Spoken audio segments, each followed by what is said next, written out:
Hi ನಮಸ್ಕಾರ. Second ODI analysis ಮಾಡುವಂಥ ಸಮಯ ಸ್ವಲ್ಪ ಲೇಟಾಗಿ ಈ ವಿಡಿಯೋನ ಮಾಡ್ತಾ ಇದ್ದೀನಿ. ಇದಕ್ಕೆ ಕಾರಣ ಏನು ಅಂತಂದರೆ ರೋಹಿತ್ ಶರ್ಮಾ ಅವರ ರಿಪೋರ್ಟ್ ಏನು ಬಂತಲ್ಲ, ಅಂದರೆ ಜುಲೈ 19th ಅವರ ಲಾಸ್ಟ್ ಒನ್ ಡೇ ಆಗುತ್ತೆ ಲಾರ್ಡ್ಸ್ನಲ್ಲಿ ಅಂತ. ಟು ಬಿ ಹಾನೆಸ್ಟ್ ನನಗೆ ಸ್ವಲ್ಪ ಅದು ಡಿಸ್ಟರ್ಬ್ ಮಾಡ್ತು. ಆ ಸುದ್ದಿ ಬಂದಾಗಿಂದ ಸ್ವಲ್ಪ ಮ್ಯಾಚ್ ಏನು ಆಗ್ತಾ ಇತ್ತಲ್ವ, ಅವ್ರು ಬ್ಯಾಟಿಂಗ್ ಆಗ್ತಿತ್ತು ಇಂಗ್ಲೆಂಡ್, ಆ ಇಂಟ್ರೆಸ್ಟ್ ಏನೋ ಸ್ವಲ್ಪ ಡ್ರಾಪ್ ಆಯಿತು ನನಗೆ.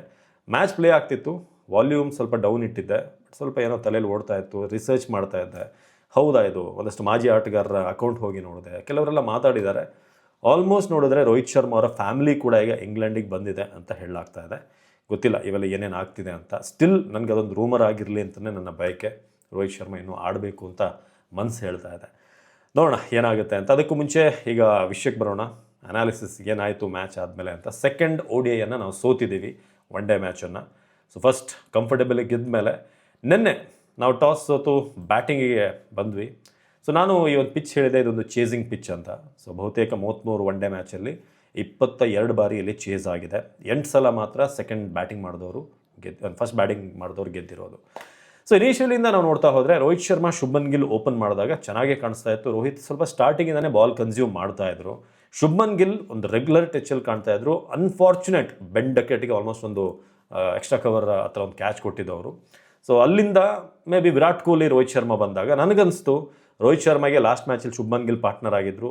ಅಫ್ಕೋರ್ಸ್ ಅವ್ರದ್ದೆಲ್ಲ ಒಳ್ಳೆ ಪಾರ್ಟ್ನರ್ಶಿಪ್ ಬಂದಿದೆ. ಬಟ್ ವಿರಾಟ್ ಒಂದು ಕಡೆ ಇದ್ದಾರೆ, ರೋಹಿತ್ ಇದ್ದಾರೆ ಅಂತಂದಾಗ this is the best time.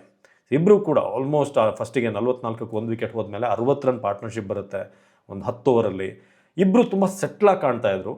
But once Rohit Sharma ಅವರಿಗೆ ಬ್ಯಾಕ್ ಟು ಬ್ಯಾಕ್ ಒಂದು 9ರಿಂದ 10 ಡಾಟ್ ಬಾಲ್ಸ್ ಬಂದಾಗ ನನಗನ್ನಿಸ್ತು ರೋಹಿತ್ ಶರ್ಮಾ ತಮಗೆ ತಾವೇ ಪ್ರೆಷರ್ ಎಳ್ಕೊಂಡ್ರು ಅಂತ.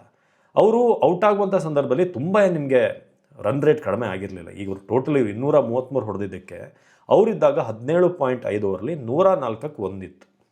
ಸೊ ಅವ್ರು ಇನ್ನೊಂದು 2-3 ಓವರ್ ತೊಗೊಂಡಿದ್ರು ಕೂಡ 20 ಓವರಿಗೆ ಒಂದು 110 115 ಆಗಿದ್ರು ಕೂಡ ನಾಟ್ ಎ ಮ್ಯಾಟರ್. ಬಟ್ ನಂಗೆ ಗೊತ್ತಾಗಲಿಲ್ಲ ರೋಹಿತ್ ಶರ್ಮಾ ಅಷ್ಟು ಸೀನಿಯರ್ ಇದ್ದು ಯಾಕೆ ಅವ್ರಿಗೆ ಯಾರಿಗೂ ಏನು ಪ್ರೂವ್ ಮಾಡಬೇಕಾಗಿಲ್ಲ ರೋಹಿತ್ ಶರ್ಮಾ. ಬಟ್ ಆ 10 ಬಾಲ್ ಡಾಟ್ ಆದಾಗ ರನ್ನೇ ಬರ್ತಾ ಇಲ್ಲ, ಎಲ್ಲ ಕೂಡ ಫೀಲ್ಡರ್ ಕೈಗೆ ಹೋಗ್ತಾ ಇದೆ. ವೆಲ್ ಜಾಕ್ಸ್ ಒಂದು right arm over the wicket, ಈ ಕಡೆಯಿಂದ ರೌಂಡ್ ದ ವಿಕೆಟ್ ಬರ್ತಾರೆ. ಸೊ ಅಲ್ಲಿ ಬಂದಾಗ ನೀಟಾಗಿ ಅವ್ರಿಗೆ ವಿಕೆಟ್ ಹೋಗುತ್ತೆ. ಸೊ ಓವರ್ ದ ವಿಕೆಟ್ ಇದ್ದಾಗ ಸ್ವಲ್ಪ ಅಲ್ಲೂ ಕಾಡ್ತಾ ಇದ್ರು. ರೌಂಡ್ ದ ವಿಕೆಟ್ ಬಂದು ಅವ್ರನ್ನ ಸ್ವೀಪ್ ಮಾಡೋ ಥರ ಟೆಂಪ್ಟ್ ಮಾಡಿದ್ರು. ಬಟ್ ಅದು ಸ್ವಲ್ಪ ಅರ್ಲಿ ಆಡಿದ್ರು ಅನಿಸುತ್ತೆ, ಬ್ಯಾಟ್ ಟಚ್ ಆಗಿ ಸೀದಾ ಕ್ಯಾಚ್ ಹೋಗುತ್ತೆ ಬಟ್ಲರ್ಗೆ. ಸೊ ರೋಹಿತ್ ಶರ್ಮಾ ಆಲ್ಮೋಸ್ಟ್ 47 ಬಾಲ್ಗೆ 26 ರನ್, 55ರ ಸ್ಟ್ರೈಕ್ ರೇಟಲ್ಲಿ.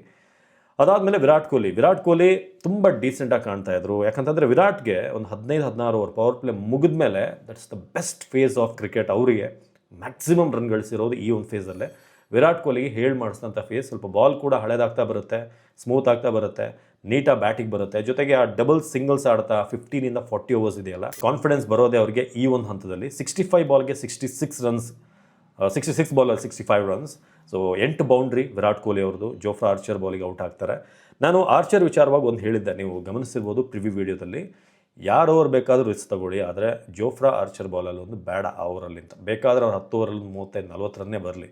ಬಟ್ ಆರ್ಚರ್ಗೆ ಮೇ ಬಿ ಅವರು ಆ ಕಡೆ ಏನು ಗ್ಯಾಪಲ್ಲಿ ಕಾರ್ನರ್ ಕಡೆ ಹೊಡಿಯೋಕ್ಕೆ ಹೋದರು. ಅಲ್ಲಿಂದ ಹೋಗೋದು ಹಿಂದೆ ಹೋಗಿ ಕ್ಯಾಚ್ ಹೋಗುತ್ತೆ, ಗೊತ್ತಿಲ್ಲ. ಅದು ಆದಿಲ್ ರಶೀದ್ ಬಂದು ಕ್ಯಾಚ್ ಹಾಕ್ಕೊಳ್ತಾರೆ. ಅದಾದಮೇಲೆ ನಮ್ಮ ಈ T20 ಪ್ರತಿಭೆಗಳು ಇಶಾನ್ ಕಿಶನ್, ಅಕ್ಷರ್ ಪಟೇಲ್, ಶಿವಮ್ ದುಬೆ. ಸೊ IPL ಏನು ಒಂದಷ್ಟು ಪರ್ಫಾರ್ಮೆನ್ಸ್ ಮಾಡಿದವರು ಅಂತ ನಾವು ನೋಡಿದ್ರೆ ದುಬೆನೇ ಸಲ IPL ಪರ್ಫಾರ್ಮೆನ್ಸ್ ಮಾಡಿಲ್ಲ. 3 ಜನ ಇನ್ಕ್ಲೂಡಿಂಗ್ ವಾಷಿಂಗ್ಟನ್ ಸುಂದರ್, ಇವರೆಲ್ಲರೂ ಕೂಡ ಫೋನ್ ನಂಬರ್ ಥರ ನಂಬರ್ಗಳು ಬಂತು. ಲಾಸ್ಟ್ ಮ್ಯಾಚಲ್ಲಿ ಚೆನ್ನಾಗಿ ಆಡಿದರು ಸುಂದರ್ ಹಾಗೆ ಅಕ್ಷರ್ ಪಟೇಲ್. ಬಟ್ ಇಶಾನ್ ಕಿಶನ್ ಮತ್ತೊಂದು ಸಲ ಔಟ್ ಆಗ್ತಾರೆ. ಕ್ಲೆವರ್ ಬೌಲಿಂಗ್ ಸ್ಯಾಮ್ ಕರನಿಂದ ಅವ್ರಿಗೆ ಹೊಡೆದು ವಾಪಸ್ ಕಾಟನ್ ಬೌಲ್ಡ್ ಆದರು.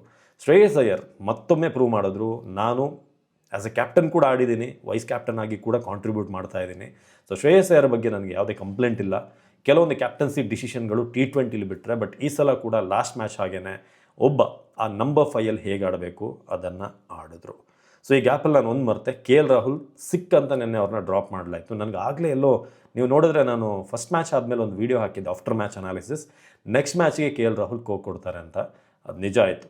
ಸೊ ಸಿಕ್ ಅನ್ನೋ ಕಾರಣ ಕೊಟ್ಟಿದ್ದಾರೆ. ಐ ಡೋಂಟ್ ಥಿಂಕ್ ಅವ್ರು ಕಂಪ್ಲೀಟ್ಲಿ ಸಿಕ್ಕಿದ್ರ ಅಥವಾ ಬೇಕು ಅಂತ ಅವ್ರನ್ನ ಸಿಕ್ಕಾಕ್ಸ್ತಿದಾರ, ನನಗೆ ಯಾಕೋ ಡೌಟ್ ಇದೆ.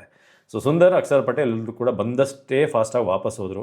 ಸೊ ಇವ್ರನ್ನ ವರ್ಲ್ಡ್ ಕಪ್ ಅಂತ ಟೂರ್ನಮೆಂಟಲ್ಲಿ ಪ್ರತಿ ಮ್ಯಾಚಲ್ಲಿ ನಂಬೋದಾ ಅನ್ನೋದಿಗಿರುವಂಥ ಪ್ರಶ್ನೆ.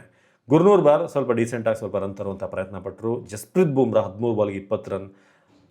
ಶ್ರೇಯಸ್ ಅಯ್ಯರ್ಗೆ ಒಂದು ಒಳ್ಳೆ ಸಾಥ್ ಕೊಟ್ಟರು ಎಂಡಲ್ಲಿ. 200+ ದಾಟಬೇಕು ಅಂತಂದರೆ ಬುಮ್ರಾ ಅವರ ಒಂದು ಕಾಂಟ್ರಿಬ್ಯೂಷನ್ ಭಾಳ ಮುಖ್ಯ ಆಗುತ್ತೆ. ಪ್ರಸಿದ್ಧ ಕೃಷ್ಣ ಲಾಸ್ಟಿಗೆ ಔಟ್ ಆಗ್ತಾರೆ. 233 ಆರ್ಚರ್ 10 ಓವರಿಗೆ 47, 3 ವಿಕೆಟ್. ಅವ್ರು ಯಾರ್ಯಾರು ವಿಕೆಟ್ಗಳನ್ನ ತೆಗಿಬೇಕೋ ಟಾರ್ಗೆಟ್ ಮಾಡಿ ತೆಗೆದ್ರು. ಒಂದು ವಿರಾಟ್ ಕೊಹ್ಲಿ, ಇನ್ನೊಂದು ಅಕ್ಷರ್ ಪಟೇಲ್, ಹಾಗೆ ಶಿವಮ್ ದುಬೆ ಸ್ಟಿಲ್ ಅವ್ರನ್ನ ಹೆಂಗೆ ನಾವು ನಂಬೋದು ಅನ್ನೋ ಒಂದು ಪ್ರಶ್ನೆಯನ್ನು ಹಾಗೆ ಉಳಿಸಿದ್ದಾರೆ. Hardik Pandya must come back. ಅವರ ಪ್ಲೇಸ್ ಅವ್ರಿಗೇನೆ. ಅದನ್ನು ನಿತೀಶ್ ರೆಡ್ಡಿನೂ ಫಿಲ್ ಮಾಡೋಕ್ಕಾಗಲ್ಲ ಸದ್ಯಕ್ಕೆ, ದುಬೇನು. ಅವರಿಬ್ಬರೂ ಕೂಡ ಆ ಒಂದು ಪೊಟೆನ್ಷಿಯಲ್ ತೋರಿಸಿಲ್ಲ. ಅದನ್ನು ನಾವು ಒಪ್ಪಲೇಬೇಕು. ನೀವು ಕೂಡ ಒಪ್ತೀರಾ ಅಂತ ಅಂದ್ಕೊಂಡಿದ್ದೀನಿ. ಸೊ 233 ಗಳಿಸ್ದಾಗಲೇ ನಿಮ್ಮೆಲ್ಲರಿಗೂ ಕೂಡ ಗೊತ್ತಾಗಿರುತ್ತೆ. ಆಲ್ರೆಡಿ ನಾನು ಪ್ರಿವ್ಯೂವಲ್ಲಿ ಹೇಳಿದ್ದೆ 280 ಇಸ್ ಅ ಪಾರ್ ಸ್ಕೋರ್ ಇಲ್ಲಿ ಅಂತ, ಈಸಿಯಾಗಿ ಹೊಡಿತಾರೆ ಅಂತ. ಸೊ ಅದಾದಮೇಲೆ ಬೆನ್ ಡಕೆಟ್ ಅವ್ರು ಔಟ್ ಆದಾಗ, ಜಸ್ಪ್ರೀತ್ ಬುಮ್ರಾಗೆ ಪ್ರಸಿದ್ಧ ಕೃಷ್ಣ ಬಂದು ಬೆತೆಲ್ನ ಔಟ್ ಮಾಡಿದಾಗ ಅನ್ನಿಸ್ತು ಮ್ಯಾಚ್ ಈಗ ಬರುತ್ತೆ ವಾಪಸ್ ಅಂತ. ಜೊತೆಗೆ ಹ್ಯಾರಿ ಬ್ರೂಕ್ ಕೂಡ ಗುರ್ನೂರ್ ಬಾಲಲ್ಲಿ ಔಟ್ ಆಗ್ತಾರೆ. ಬಟ್ ಜೋ ರೂಟ್ ಟೈಮ್ ತೊಗೊಳ್ತಿದ್ದಾಗಲೇ ಗೊತ್ತಿತ್ತು ಇವ್ರ ಕೊನೆ ತನಕ ನಿಂತು ಮ್ಯಾಚ್ ಮುಗಿಸಿನೇ ಹೋಗೋದು ಅಂತ. ಜೋ ರೂಟ್, ವಿರಾಟ್ ಕೊಹ್ಲಿ ಇವರೆಲ್ಲರೂ ಒಂಥರ ಒಂದೇ ಸೇಮ್ ಬ್ರ್ಯಾಂಡ್ ಆಫ್ ಕ್ರಿಕೆಟ್ ಆಡೋರು. ಕೇನ್ ವಿಲಿಯಮ್ಸನ್, ಸ್ಟೀವ್ ಸ್ಮಿತ್ ಇವರೆಲ್ಲ ಫ್ಯಾಬ್ 4 ಏನಿದ್ದಾರೆ. ಸೊ ಕೊನೆ ತನಕ ಆಡಿ. ಸೊ ಸ್ಯಾಮ್ ಕರನ್ ಕೂಡ ಒಂದಷ್ಟು ಸಾಥ್ ಕೊಟ್ಟರು, 26 ರನ್. ಬಟ್ಲರ್ ಅವರ ಫೇವ್ರೇಟ್ ಪಿಚ್ ಇದು. 10 ಮ್ಯಾಚಲ್ಲಿ 650 ಇದೆ ಇವ್ರದ್ದು, 91 ನಾಟ್ ಔಟ್. ಬಟ್ ಅವ್ರನ್ನೂ ಕೂಡ ನಾವು ಅಕ್ಷರ್ ಪಟೇಲ್ ಸೆಂಟ್ರಲ್ ವಿಕೆಟ್ ತೊಗೊಂಡಾಗ ಮತ್ತೊಂದು ಹೋಪ್ ಬಂತು, ಎಲ್ಲೋ ಇನ್ನೊಂದು 2 ವಿಕೆಟ್ ತೆಗೆದ್ರೆ ಚಾನ್ಸ್ ಇದೆ. ವಿಲ್ ಜಾಕ್ಸ್ ಕೂಡ ಸ್ವಲ್ಪ ಸ್ಟ್ಯಾಂಡ್ ಚೆನ್ನಾಗಿ ಕೊಡ್ತಾರೆ. ಫಿನಿಷ್ ಆಗೋಕ್ಕೆ ವಿಲ್ ಜಾಕ್ಸ್ ಅವರ ಪಾತ್ರ ದುಡಿದಿರುತ್ತೆ. ವಿಲ್ ಜಾಕ್ಸ್ನೂ ಏನಾದರೂ ತೆಗೆದುಬಿಟ್ರೆ ಚಾನ್ಸ್ ಇದೆ ಅಂತ. ಬಟ್ ಜಾಕ್ಸ್ ಒಂದು ಒಳ್ಳೆ ಪಾರ್ಟ್ನರ್ಶಿಪ್ ಬಿಲ್ಡ್ ಮಾಡಿ ಚೆನ್ನಾಗಿ ಗಸ್ ಆಟ್ಕಿನ್ಸನ್ ಕೊನೆಗೆ ಬರ್ತಾರೆ. ಬಟ್ ನನ್ನ ಕೊನೆಗೆ ಜೋ ರೂಟ್ ಅವರ ಸೆಂಚುರಿ ಸಂಬಂಧಪಟ್ಟ ಹಾಗೆ ಒಂದು ವಾದ ಏನು ಅಂತಂದರೆ, ಒಂದು ನೀವು ಹೇಳ್ಬೋದು ಈ ವರ್ಲ್ಡ್ ಕಪ್ಪಲ್ಲ ಈ ರೆಕಾರ್ಡ್ಗಳಿಗೆಲ್ಲ ನೀವು ಇದು ಮಾಡಬಾರ್ದು ಅಂತ. 100 ಎಲ್ಲ ಅಲ್ಲ ಮುಖ್ಯ, ಮ್ಯಾಚ್ ಮುಖ್ಯ ಅಥವಾ ವಿನ್ ಆಗೋದು ಮುಖ್ಯ ಅಂತ. ಜೋ ರೂಟ್ ಕೂಡ ಲಾಸ್ಟಿಗೆ ಅಟ್ಕಿನ್ಸನ್ ಬಂದು 16 ಬಾಲ್ 23, 3 ಬೌಂಡ್ರಿ, 1 ಸಿಕ್ಸರ್ ಹೊಡಿತಾರೆ. ಐ ಪರ್ಸ್ನಲಿ ಫೀಲ್ ನಿಮಗೆ ಏನಿದು ಮಲ್ಟಿ ನ್ಯಾಷನಲ್ ಟೂರ್ನಮೆಂಟ್ ಅಲ್ಲ ಇದು. ನಿಮಗೇನೋ ನೆಟ್ ರನ್ ರೇಟ್ ಬೇಕು, ಕೊನೆಯದಾಗಿ 44 ಓವರಲ್ಲಿ ಹೊಡೆದಿದ್ದು ಚೆನ್ನಾಗಾಯಿತು ಅಂತ. ಕೆಲವೊಂದೆಲ್ಲ ಮುಟ್ಟಾಳ್ತನ. ರೆಕಾರ್ಡ್ ಓಕೆ, ರೆಕಾರ್ಡ್ಗೋಸ್ಕರ ನೀವು ಆಡಲ್ಲ. ಬಟ್ ನಿಮಗೆ ಕಂಫರ್ಟಬಲ್ ಟೈಮ್ ಇದೆ. ನೀವು ಬರಬೇಕಾದ್ರೆ 88 ಇತ್ತು, 12, ಕೊನೆಯದಾಗಿ 99. ಗಸ್ ಆಟ್ಕಿನ್ಸನ್ಗೆ ಏನು ಹೊಡೆದು ಮುಗಿಸೋಂಥದ್ದು ನೀವು ಸೆಲೆಬ್ರೇಟ್ ಮಾಡೋದು, ಆ ಮೂಲಕ ನಿಸ್ವಾರ್ಥಿ ಅಂತ ತೋರಿಸ್ಕೊಳ್ಳೋ ಅಗತ್ಯ ಇಲ್ಲ. 100 ಇಸ್ ಎ 100. ನೀವು ರೆಕಾರ್ಡ್ಗೋಸ್ಕರ ಆಡಿದ್ದೀರಿ ಅಂತ ಯಾರೂ ಹೇಳಲ್ಲ.